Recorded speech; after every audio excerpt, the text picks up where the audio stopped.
who work with and for him. Joining me now to discuss, Lanhee Chen, former policy director for Mitt Romney and Hoover Institute research fellow. Elizabeth Harrington is with us as well, staff writer for the Washington Free Beacon and Fort O'Connell Civic Forum PAC chairman and Washington Examiner contributor. You guys are so accomplished, this segment's over.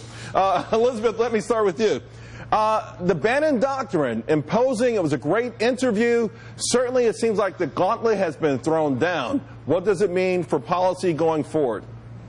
I think it means that Bannon is going to go to the mat and continue to go to the mat for President Trump and all these issues that really got him elected in the first place, which is health care, repealing health care and immigration, jobs, and America First. That was his platform. And I think what you're going to see going forward is him really pushing out these issues and holding other Republicans in Congress accountable for not following through on parts of President Trump's agenda, and namely what he mentioned, DACA. If Congress doesn't follow through on the president's priorities on health care and on immigration and the wall, but they do rubber stamp an Obama-era legacy, I think they're going to have huge problems if that's their only legislative accomplishment by the end of the year. Lonnie, how do you see it playing out? Because things have changed something with the way President Trump has communicated since Bannon has left. We know Bannon's a great ally to have on the outside, but will he fill a void if President Trump stays with this sort of Kelly-esque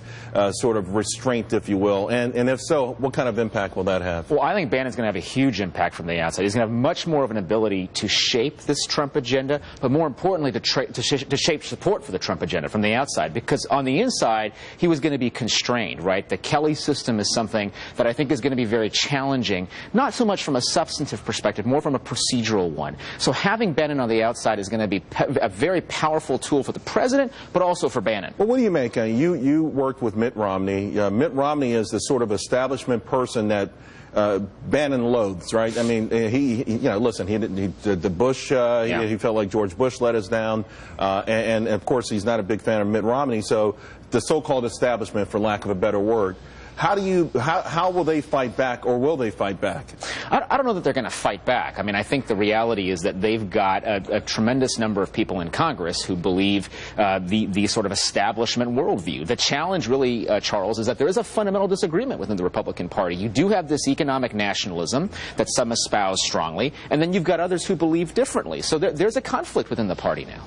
Ford, I got to ask you, economic nationalism, it won over the heartland of America. People understand it resonates with them because something has gone wrong with America over the last several decades.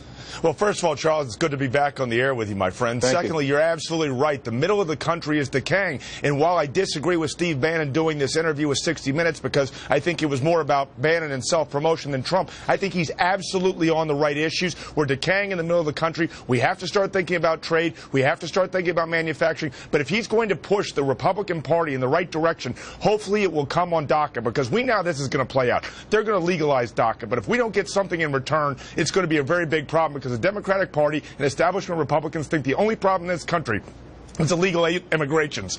And they don't understand that we need border security and we need to change our wholesale legal immigration system right now, because it's not working for the American worker. All right, guys, we have to leave it there. We have major breaking news.